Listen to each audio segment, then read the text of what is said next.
इस वीडियो में हम देखेंगे कि कैसे औरंगजेब ने क्रूरता की सारी हदें पार कर दी और छत्रपति संभाजी महाराज की जुबान और आंखें बेरहमी से निकाल दी। और आखिर संभाजी महाराज के पकड़े जाने की असली वजह क्या थी? देखिए इस दर्दनाक और रोंगटे खड़े कर देने वाले ऐतिहासिक अध्याय का चौंकाने वाला सच। औरंगजेब का ध्यान अपने सबसे बड़े दुश्मन छत्रपति शिवाजी महाराज के बेटे छत्रपति संभाजी पर था। औरंगजेब छत्रपति संभाजी महाराज को पकड़कर भयंकर यातनाएं देना चाहता था। औरंगजेब बीजापुर पहुंचा और दरबार लगाया। औरंगजेब ने धन का इस्तेमाल करके छोटे मराठा राज्यों को अपनी तरफ कर लिया। अब जीत बहादुरी से नहीं बल्कि सोची समझी तरकीबों से हासिल की जानी थी।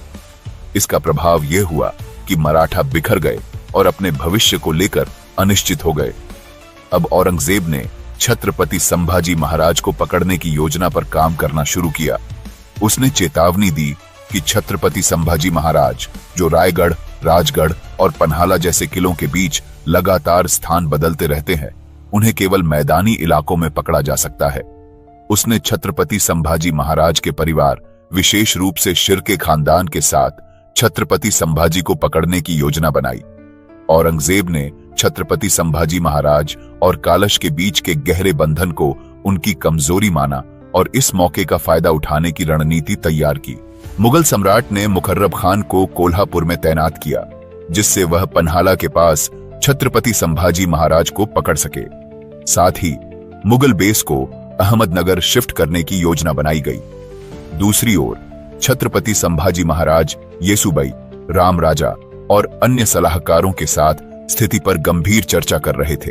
मुगलों ने कई अहम ठिकानों पर कब्जा कर लिया था और उनकी सेनाएं रायगढ़ की पहाड़ियों तक पहुंच चुकी थीं। उधर छत्रपति संभाजी महाराज अपनी रणनीति बना रहे थे। छत्रपति संभाजी महाराज ने कालशजी को पुर्तगालियों और अंग्रेजों से बातचीत के लिए भेजा था, लेकिन उन्हें वहां से कोई मदद नहीं मिली। इस स्थिति में छत्रपति संभाजी महाराज ने निर्णय लिया कि वह 100 घुड़सवारों के साथ पन्हाला जाएंगे। उन्हें पता था कि बड़ी सेना ले जाने से मुगलों का ध्यान आकर्षित होगा, जिससे उनकी योजना विफल हो सकती थी। छत्रपति संभाजी महाराज पन्हाला के लिए रवाना हुए, यह जाने बिना कि मुकर्रब खान कोल्हापुर पहुंच चुका है। मुकर्रब ने अपने जासूस रायगढ़, पन्हाला और आसपास के इलाकों में फैला दिए थे ताकि छत्रपति संभाजी महाराज को गिंजी या वेल्लोर की ओर बढ़ने पर घेरा जा सके। छत्रपति संभाजी महाराज की पन्हाला तक की यात्रा बिना किसी बाधा के पूरी हुई। वहां उन्होंने कालश को बचाया। छत्रपति संभाजी महाराज ने सोलझाई देवी के मंदिर जाने की योजना बनाई। कोंकण के सामंत भी मुगलों के अधीन हो गए थे। पुर्तगाली इस संघर्ष को और कठिन बना रहे थे। घटते संसाधन और बढ़ते खर्च छत्रपति संभाजी महाराज के सामने बड़ी चुनौती थे। विशालगढ़ से उतरते हुए छत्रपति संभाजी महाराज ने संगमेश्वर में अपनी सेना को पुनर्गठित करने की योजना बनाई। घने जंगलों और खड़ी चट्टानों से होते हुए छत्रपति संभाजी महाराज कोंकण पहुंचे, जहां उनकी घुड़सवार सेना घाटी के नीचे इंतजार कर रही थी। दूसरी ओर मुकर्रब खान ने कोल्हापुर के पास हजारों घुड़सवारों के साथ डेरा डाला हुआ था। मुकर्रब खान ने अपने जासूसों को तुरंत रिपोर्ट देने का आदेश दिया। उसने 2000 तेज तर्रार घुड़सवारों का चयन किया, जो पहाड़ी युद्ध में माहिर थे। कोल्हापुर और पन्हाला के पास मराठा जासूस लगातार मुगल शिविरों पर नजर बनाए हुए थे। इन इलाकों में हलचलें सामान्य थीं, लेकिन मुकर्रब खान सतर्क था। वह जानता था कि कोंकण और बेलगाम के पहाड़ी क्षेत्रों में भारी घुड़सवार सेना या हाथियों का उपयोग असफल साबित होगा। छत्रपति संभाजी महाराज देवरुख पहुंच गए।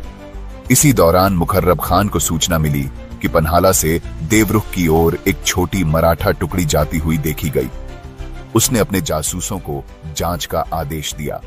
इसी बीच मुकर्रब खान अपने 2000 घुड़सवारों के साथ संगमेश्वर के जंगलों में छत्रपति संभाजी महाराज को फंसाने के लिए आगे बढ़ रहा था। देवी के दर्शन के बाद छत्रपति संभाजी महाराज संगमेश्वर के लिए वापस रवाना हुए। मराठा शिविर के पास पहुंचने पर गार्ड ने उन्हें बताया कि पन्हाला की दिशा से मुगल आते देखे गए हैं। शरणोबत घोरपड़े ने खतरे को भांपते हुए छत्रपति संभाजी महाराज से अनुरोध किया कि वह 200 सैनिकों के साथ संकरी पहाड़ी पगडंडी से निकल जाएं। लेकिन तभी छत्रपति संभाजी महाराज को पता चला कि कालश पास की पहाड़ी पर अब भी अनुष्ठान कर रहे थे। चेतावनियों के बावजूद छत्रपति संभाजी महाराज उन्हें लाने के लिए वापस लौटे। कालश देखते हैं कि वे मुगल घुड़सवारों से घिर चुका है और वे तलवार लेकर शहर की ओर भागते हैं। छत्रपति संभाजी महाराज को ढूंढने के प्रयास में एक तीर उनके कंधे में आ लगा और वे जमीन पर गिर पड़े। इस बीच मुखर्रब खान की सेना ने मराठा शिविर पर हमला कर दिया। मुगलों ने सैनिकों का निर्दयतापूर्वक कत्लेआम किया। शरणोबत घोरपड़े ने इस लड़ाई में वीर गति को प्राप्त हुए। जब छत्रपति संभाजी महाराज संगमेश्वर लौटे तो उन्होंने पाया कि पूरा कस्बा दुश्मन की सेना से घिरा हुआ था। हालात की गंभीरता को भांपते हुए उन्होंने सरदेसाई के घर में शरण ली और अंतिम लड़ाई की तैयारी शुरू की। छत्रपति संभाजी महाराज कालश की चीख सुनकर सरदेसाई के घर से बाहर निकले, लेकिन तुरंत ही मुगल सैनिकों से घिर गए। मुखर्रब खान के सैनिक हर घर की तलाशी ले रहे थे, लोगों को बाहर खींचकर जंजीरों में जकड़ते जा रहे थे। जब मुखर्रब की नजर छत्रपति संभाजी महाराज पर पड़ी तो उसने औरंगजेब द्वारा भेजे गए चित्र से उनकी पहचान की। घायल और जंजीरों में जकड़े हुए कालश को भी मुखर्रब के सामने लाया गया। मुखर्रब ने उन्हें छत्रपति संभाजी महाराज के करीबी साथी के रूप में पहचान लिया। छत्रपति संभाजी महाराज और कालश सहित सभी कैदियों को भारी जंजीरों से बांधा गया। उनके मुंह बंद कर दिए गए और उन्हें घोड़ों पर लाद दिया गया। मुखर्रब उन्हें घने जंगलों से ले गया ताकि मराठा सेना को कोई चेतावनी न मिले। उधर औरंगजेब छत्रपति संभाजी महाराज के आगमन की तैयारी कर रहा था। जब कैदियों को किले में लाया गया तो उनकी गरिमा छीन ली गई। छत्रपति संभाजी महाराज और कालश को मसखरे जैसे कपड़े पहनाए गए। उनके सिर पर घुंघरू लगी टोपी और गले में गाय की घंटियां बांध दी गईं। छत्रपति संभाजी महाराज के हाथों को लकड़ी के तख्ते से बांधा गया जो उनके कंधों के ऊपर रखा गया था। इसके बाद कैदियों को ऊंटों पर बिठाकर गलियों में परेड कराया गया। उनके चारों ओर मुगल सैनिक और दर्शक चीखते चिल्लाते और अपमानजनक बातें कर रहे थे। ढोल और गालियों की गूंज के बीच भी छत्रपति संभाजी महाराज और कालश शांत और अडिग बने रहे। उनकी आंखों में न तो शर्म थी न हार का भाव। यह क्रूर परेड बहादुरगढ़ किले के दीवान ए आम में समाप्त हुई। खून से सने और जंजीरों में जकड़े हुए छत्रपति संभाजी महाराज और कालश को विशाल कक्ष में लाया गया। वहां औरंगजेब उनका इंतजार कर रहा था। कैदियों की जंजीरें पॉलिशड फर्श पर खनक रही थीं, उनके पीछे खून की लकीरें छोड़ रही थीं। यह क्षण मराठा इतिहास के सबसे काले अध्यायों में से एक बन गया, जहां अपमान का नंगा नाच हुआ। दीवान ए आम में खड़ी भीड़ के बीच छत्रपति संभाजी महाराज की नजरें औरंगजेब से मिलती हैं। तमाम अपमान और पीड़ा के बावजूद छत्रपति संभाजी महाराज को समर्थ रामदास की सीख याद आती है, कुछ क्रोध रखो, कुछ धैर्य बचा लो। दूसरी ओर औरंगजेब अपनी जीत पर गर्व करते हुए अल्लाह का शुक्र अदा करने के लिए घुटने टेकता है। उसी समय कालश ने मौके का फायदा उठाकर एक शक्तिशाली कविता सुनाई। राजन, आप हो रक्त के देवता, आपको देख बादशाह ने अपना तख्त छोड़ दिया और घुटनों पर झुक गया, इसे उसका सम्मान मानो। इस काव्यात्मक विरोध से औरंगजेब आग बबूला हो गया और उसने तुरंत कैदियों को वहां से हटाने का आदेश दिया।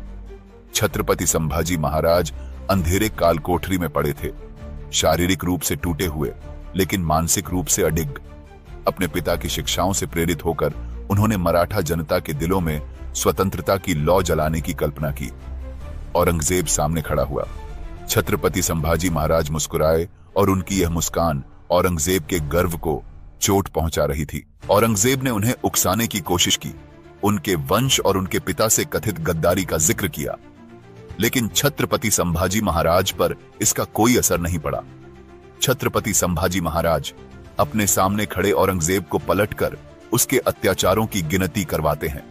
सरमद और गुरु तेग बहादुर को यातनाएं देने से लेकर पूरे हिंदुस्तान में फैलाए गए क्रूरता और रक्तपात तक उन्होंने उसकी हर निर्दयता का उल्लेख किया। उनकी बातें औरंगजेब को झकझोर देती हैं। इसके बाद छत्रपति संभाजी महाराज को बेरहमी से पीटा जाता है। एक सप्ताह गुजरता है। छत्रपति संभाजी महाराज और कालश को इस्लाम और मुगल साम्राज्य के खिलाफ अपराधों का दोषी ठहराया जाता है। मुख्य काजी उन्हें 15 दिनों की सार्वजनिक यातना और अपमान के बाद मौत की सजा सुनाता है। सजा के दिन छत्रपति संभाजी महाराज को सार्वजनिक मंच तक घसीट कर ले जाया जाता है। उनके चारों ओर भीड़ हंसती और चीखती हुई जमा थी। जुल्फिकार खान झल्लादों के साथ लाल लाल अंगारे और लोहे की चिमटियां लिए मंच पर पहुंचता है। औरंगजेब पास के एक तंबू से तमाशा देख रहा था। छत्रपति संभाजी महाराज आने वाले अत्याचारों के लिए खुद को तैयार करते हैं। जुल्फिकार खान के झल्लाद अपने उपकरण लेकर आगे बढ़ते हैं। छत्रपति संभाजी महाराज के चेहरे पर हल्की सी मुस्कान उभरती है। छत्रपति संभाजी महाराज का मुंह जबरन खोला जाता है। उनकी जीभ को लाल गर्म चिमटियों से पकड़ा जाता है और उसे जड़ से खींच लिया जाता है। औरंगजेब इसके बाद छत्रपति संभाजी महाराज की आंखें निकालने का आदेश देता है। रायगढ़ में महारानी येसुबाई को छत्रपति संभाजी महाराज की निर्मम हत्या की खबर मिलती है। उन्हें बताया जाता है कि पहले उनकी जीभ खींची गई, फिर आंखें निकाल ली गईं और अंत में कोरेगांव में उनके अंग एक एक कर काट दिए गए। छत्रपति संभाजी महाराज के 9 वर्षों के शासन का अंत खून और बलिदान में हुआ। येसुबाई अपने दुख को राष्ट्र के लिए हथियार में बदलने की शपथ लेती है। पूरे दक्कन में एक मौन क्रांति उभरने लगी।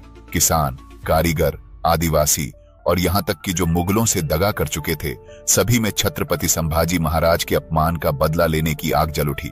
छत्रपति संभाजी महाराज की निडर मृत्यु ने ऐसी आग भड़काई जिसे कोई मुगल सेना बुझा नहीं सकती थी। इस वीडियो को देखने के लिए धन्यवाद। मिलते हैं शनिवार को। प्लीज लाइक करें, शेयर करें और सब्सक्राइब करें। जय हिंद, जय भारत।